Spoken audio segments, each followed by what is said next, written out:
முதலமைச்சர் நாற்காலியில நீ உட்கார வை. ஒரு மீனவன் அவன் தோத்துட்டான்னு வச்சுக்கடா. ஏய் என்ன சீமான் சொன்னா இந்த தொட்டுட்டான்னு காலையில கையெழுத்த போட்டு பதவி விளையிட்டு வீட்டுக்கு போயிடலாம்.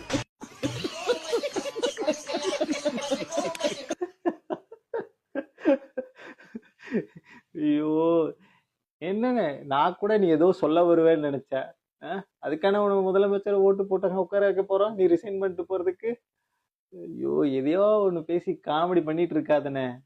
ஏனே நீ வேற.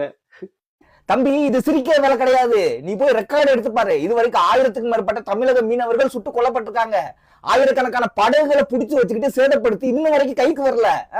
வருஷம் 500க்கும் மேற்பட்ட மீனவர்கள் கைது செய்யப்படுறாங்க. இதெல்லாம் உனக்கு பிரச்சனை கிடையாதா?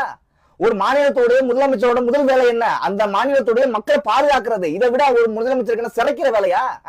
சிரிக்கிற கேவலமா? இப்ப ரீசெண்டா நடந்த சம்பவத்தை சொல்றேன்னு.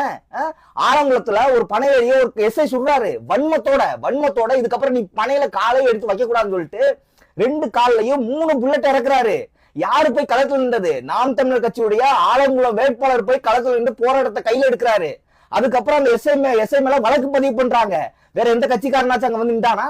இல்ல வேற எந்த கட்சி தலைவராச்சும் அங்க வந்து நின்றானா? அடுத்த நாளே அந்த இடத்துக்கு ஆலங்குளத்துக்கு போய் பாதிக்கப்பட்டவங்களை சீமான் நேர்ல சந்திக்கிறாரு. அந்த குடும்பத்தை வேற எந்த கட்சிக்காரன் போய் நின்றான்? வேற எந்த கட்சிக்கார தலைவரை அறிக்கை விட்டாரு? சிரிக்கிற. இன்னொரு சம்பவம் சொல்றேன் பாரு.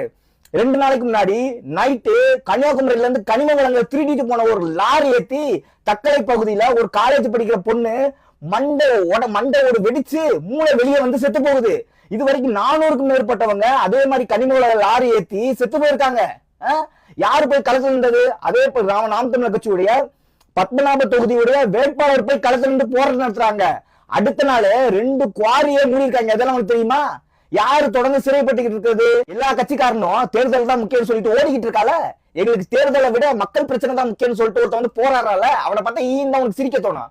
நாளைக்கு ஒண்ணு இதே மாதிரி கனிம வளர் லாரி ஏத்தி கொலை பண்ணாலும் இதே நாம் தமிழர் கட்சிக்காரன் தான் களத்துல வந்து போராடுவான். அதை மறந்துடாத தம்பி.